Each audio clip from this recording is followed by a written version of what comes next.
On Tuesday, that was our first 0-0 draw since last season. Were you pleased to get that clean sheet? Yeah, in the circumstances, I think it was something that we can build on. I'm never enjoying setting a team up to kind of counter strike. It's something I did a lot as a player and a lot of the teams I played in, but it's not necessarily something that I want to do as a coach. I want to be on the front foot and stand in the middle of the ring and go toe to toe. But it's tough when their budget's 15 million for the season and ours is 3. And you're building a young group again. It's tricky to stand in the middle of the ring and go toe to toe. And I spoke to Kieran after the game and said, look, apologies. I think he's misinterpreted what I said. It was apology that I couldn't go and stand toe to toe with you. But it wasn't for the way we played or our performance, which I thought was excellent. It was more about, we want to take the game to Ipswich Town, and as I say, with the resources they have available to them,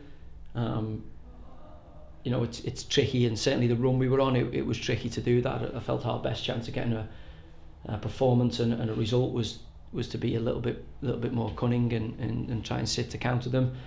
And barring the post and a good clearance from them, it would have been even better than a 0-0. Is that the way forward then, perhaps? You talked previously about harem scarum type games. Are you now erring towards the sort of Tuesday night performance?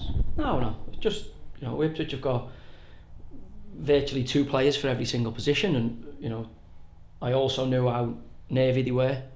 I also knew they've only won 4 games in 15 coming in.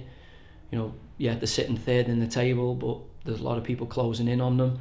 I could tell from the manager's energy that it's not the most enjoyable spot for them to be in at this moment in time. So for us to open up and give them, a leg up in the game, they would have, because they've got good players and they've got, they're riding high in the table, they would have overcome, the lack of confidence, the little bit of nervousness that they've got in there very, very quickly, should they have got in the ascendancy in the game. And we had to protect against that to give ourselves a fighting chance of taking maximum points, and I thought we were good value for the draw. We didn't just camp and park the bus. We had a strategy and a game plan. It's slightly different to what we want to, be, the type of team we want to be. But again, we want to get results and win games. No one enjoys losing and picking up no points. Just talk briefly, if you can, about the man kind of at the heart of that clean sheet, the goalkeeper, Borkham, having to replace a fan favourite. Hasn't been an easy start for him, has it? No, absolutely not. I mean, the first decent shot he had to save ended up in the back of his net at Morecambe, and then our fans, for what reason I'm not sure. When you turn up, you turn up to support the team. I know you've got your favourites in the midst of that, but you're a fan of the team, of the club. Young lad goes in, makes a mistake, you have to call it that, in the Morecambe game.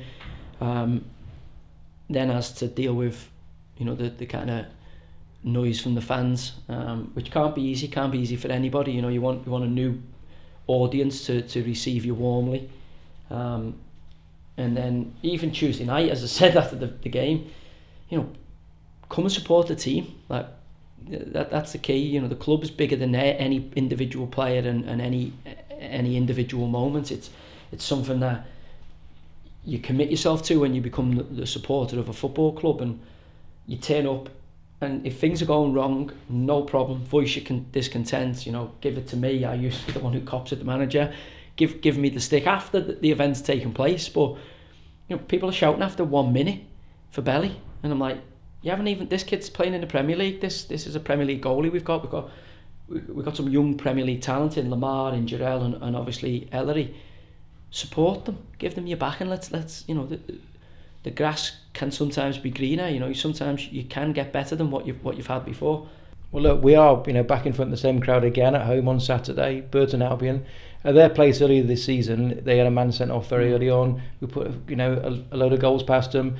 They've got different managers since then. Has the whole setup changed? No, it's same stuff. Dino's assistant to Jimmy when Jimmy's left.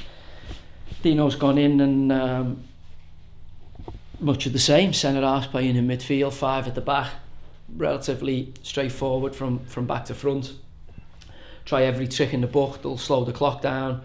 They try and put your throw-in takers off. Their subs will warm up and try and distract your throw-in takers. You know, like Dino was as a player. You know, everything in his armoury to get under your skin, and you know they're fighting for their lives. So you can't blame them. I always think teams that do that have to do that because of the lack of football ability, lack of football ideology.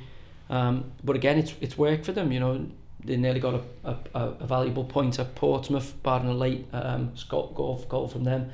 They've been decent at picking up points in the last period, and it'll be, I think, a much more difficult game for us Saturday in a completely different way than the Ipswich game was, because we'll have a lot of the ball. They'll be playing for long throws or trying to pounce on our mistakes. They'll be trying to frustrate our crowd, and we'll need our crowd support, because it might take us until the 90th minute, as Portsmouth found out Tuesday night, to break down a team that has very little adventure in it.